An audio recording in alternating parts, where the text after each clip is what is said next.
Hey there, 8th graders, and welcome to The Explainer.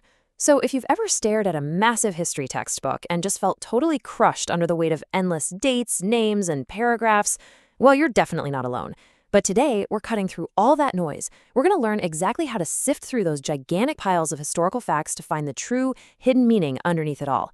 By the time we wrap up, you won't look at history as just a giant list of things to memorize. Instead, it'll be an incredible story that you actually have the power to decode.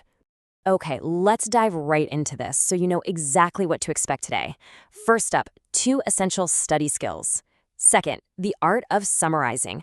Third, drawing evidence-based conclusions. Fourth, history put to the test. And finally, education powered by morality. All right, let's kick things off with Section 1, 2 essential study skills. This is all about building your history detective's toolkit. Now, before we get into the actual mechanics of studying, let's ground our whole lesson in one really big foundational idea. Proverbs chapter 18, verse 15 tells us, "The heart of the discerning acquires knowledge, for the ears of the wise seek it out." I absolutely love this because it reminds us that acquiring knowledge isn't just about cramming facts into your head for a test. No, it's a genuine pursuit of wisdom. When you learn history, you're seeking out wisdom from the past so you can be sharp and discerning right now in the present. Keeping that pursuit of wisdom in mind, here are the specific targets we're going to hit today. You'll learn exactly how to summarize a historical text. You'll learn how to use solid evidence to draw conclusions. And, crucially, you're going to learn the massive difference between just having a random opinion and forming an evidence-based conclusion. You can kind of think of these as powerful upgrades to your brain, literally the tools that will make you a total master of the material. Now, you might be wondering, why does this even matter to me? Why should an 8th grader care about these skills? Well, honestly, mastering these tools is your secret weapon. It helps you focus on what's absolutely most important, instead of getting completely bogged down in the tiny, overwhelming details. It lets you go way beyond just reciting facts so you can actually make sense of them. And let's be super practical here. It helps you figure out what a set of facts means and why it matters, which is absolutely going to help you crush your exams and your history projects. But even bigger than that, it builds informed citizenship and really helps you understand the world around you. Moving right along to Section 2, the art of summarizing. This is where we strip information down to its absolute essentials. So, what is summarizing? Basically, it's condensing information into its key points and stripping it down to its absolute essentials. Think of it like a giant sponge completely soaked in water. Summarizing is when you squeeze that sponge really, really hard until only the most concentrated, important drops fall out. You ditch all the extra filler words and keep only the true core meaning. And this brilliantly illustrates exactly how it works. Take Abraham Lincoln's Gettysburg Address. It's one of the most famous, complex, and beautifully written speeches in all of American history. But if we apply our new summarizing skill, we can condense that entire, brilliant speech into just one core thought: a call to honor the dead by preserving the Union and ensuring freedom. That's it. That is the core point, completely stripped of all the extra details. That right there is the pure power of a great summary. Okay, on to Section 3, drawing evidence-based conclusions. This is where we go from just gathering facts to actually solving the historical mystery. Drawing conclusions means using evidence to form judgments or opinions. You're going beyond the raw facts to actually make sense of them. I want you to heavily focus on that word evidence. A conclusion in history is definitely not just a random guess, and it's not just how you feel about something. It's a judgment that absolutely requires proof.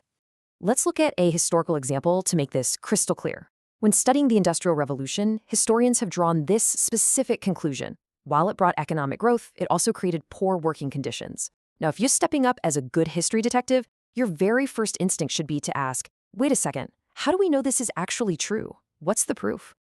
Well, we know that conclusion is valid specifically because it's backed up by primary sources, namely factory reports from the time and the actual testimonies of the workers who lived through it.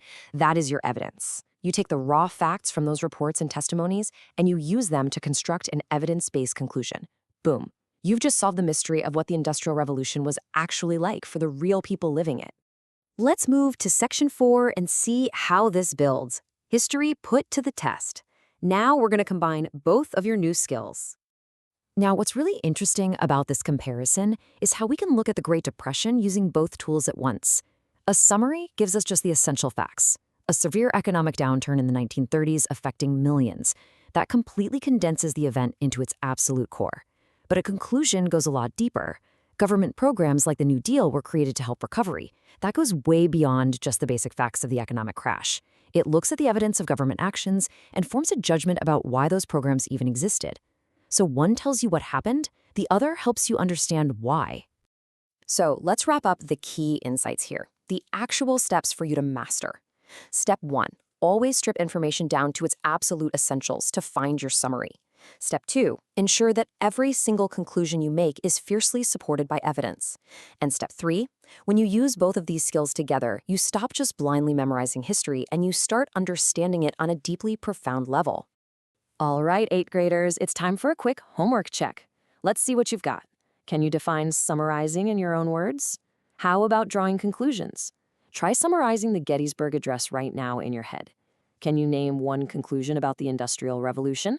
And finally, ask yourself, why must conclusions use evidence? If you can confidently answer these right now, well, you've officially mastered the mechanics of these study skills. Let's zoom out to the big picture with our final section. Education powered by morality. This is the ultimate purpose behind all of this learning. Here at the Heroes Mart Academy Godly Learners series, we purposefully intertwine biblical morality with education for a really profound reason. Education without morality will hurt. I mean, think about it. What's the point of having a razor-sharp intellect, of being highly educated and incredibly smart, if you completely lack a moral compass? If you just keep making bad choices that cause pain to yourself and everyone around you? Intellectual skills alone just aren't enough. So the crucial point is found in Romans chapter 8, verses 6 through 7, which promises genuine peace of mind to everyone who keeps their mind spiritual. This isn't just a nice, comforting thought. It's a real experience shared by those who actively engage with this truth. Intertwining your brilliant, educated mind with the strong spiritual and moral foundation, that is what actually brings lasting peace of mind. I want to leave you with this final, kind of provocative thought. You now possess the powerful study skills to deeply understand the history of the entire world. But do you have the moral wisdom to ensure that the history you write with your own life is a peaceful and good one? Keep seeking wisdom, keep demanding evidence, and keep that moral compass strong. Thanks so much for joining me on this explainer, and I will see you next time.